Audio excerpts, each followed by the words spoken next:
My name's William. I was in the Air Force myself. Was you? So, how about if we start, if you give me your name and what branch of the service you were in, and when you served, and in what theater? How about if we start with that? Okay, my name is Ed Edmunds, U.S. Navy. I served from January 51 through October 54. And where are you stationed here in the U.S., or did you serve overseas? I was on a ship with PC 1141.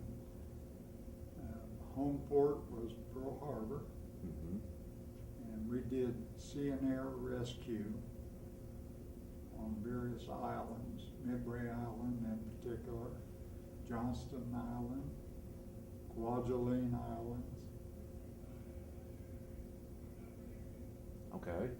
And what was your responsibility on the ship? Well, first I was the gunner's mate and maintained the guns and depth charges and rockets, and then I was transferred to supply as a storekeeper, and that was my rank when I got out, third class petty officer. So, sounds like you got around quite a bit of the Pacific. Yes, that was while I was on the ship. And then I got transferred back to the States for 6-month school, storekeeper's school. And then they transferred me to Kodiak, Alaska. Oh. And I stayed there until I got discharged. Sounds like the duty in the Pacific there, outside of Hawaii and Kwajalein, was a bit warmer. Oh yeah, it was down near the equator, Kwajalein, Johnston Island. What was one of the most exciting or interesting things you experienced?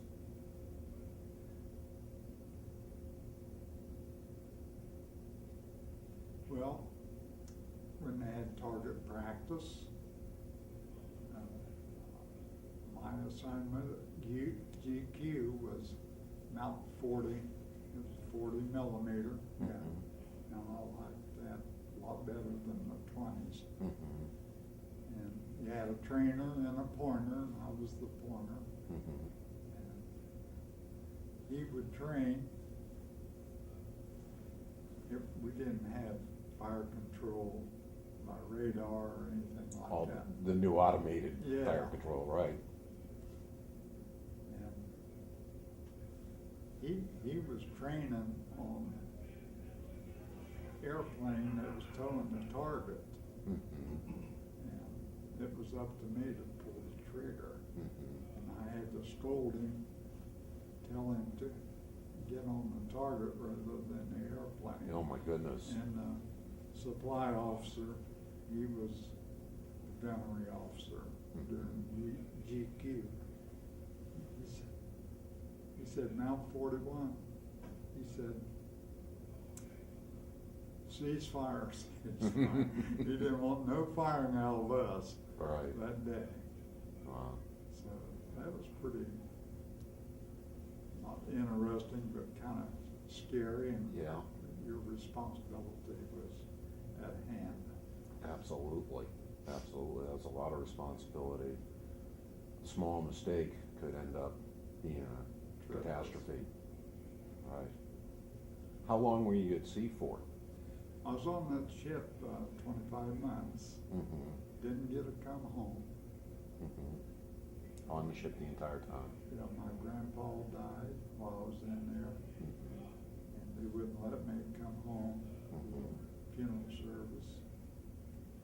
Or if your wife was having a baby, or your family was in distress, you just couldn't come home.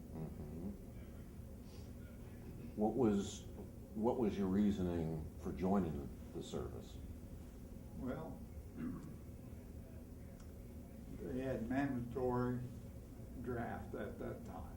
Mhm. And anyone that was 18 years of age, you had to register, Mhm. and then you'd go, it was 18 months after I graduated from high school. Mhm. And I had 3 buddies that wanted me to go to the Marine Corps with them Mhm. because the recruiter said we all could stay together. Well, that was in 1949, and the Korean War broke out in 1950 of June. Right.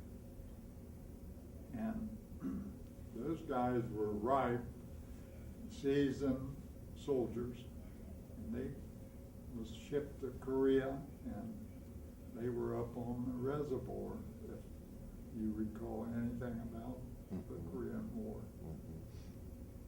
And one of them got killed, and 2 of them got wounded. So I told my mom, I said, it just wasn't right time for me to be going to the service with them. Mhm. So I enlisted in December 1950 after the war broke out, Mhm. and got sworn in January of 51.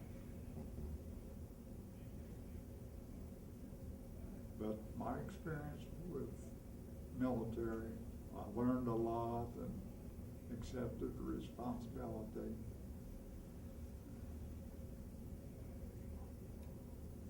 Any other words of wisdom that you can pass along to the younger generation that might be considering the military? Well, I would say if you might end up anyhow with mandatory Mhm. draft. If you want to experience military, I'd say go right after high school. Mhm. And at least you'll know by the time you get out whether or not military life is for you. Right. Right. I got married while I was in the military. It just, I don't think it's good for a young man to be married in the military. Mhm. Be separated from your wife and family if you have one. Well, at least if you go in right after high school, then you can do it and then decide what you want to do after that. Yeah. Yeah, and 2, if there's a GI Bill of any sort that helps defray the cost of college, Mhm. if you have that in your mind. I took advantage of 2-year tuition Mhm. for electronic technician, associate degree. I appreciated that, Mhm. but, a lot of people just don't have the money to go to college on their own. Mhm. Okay. Well, very good.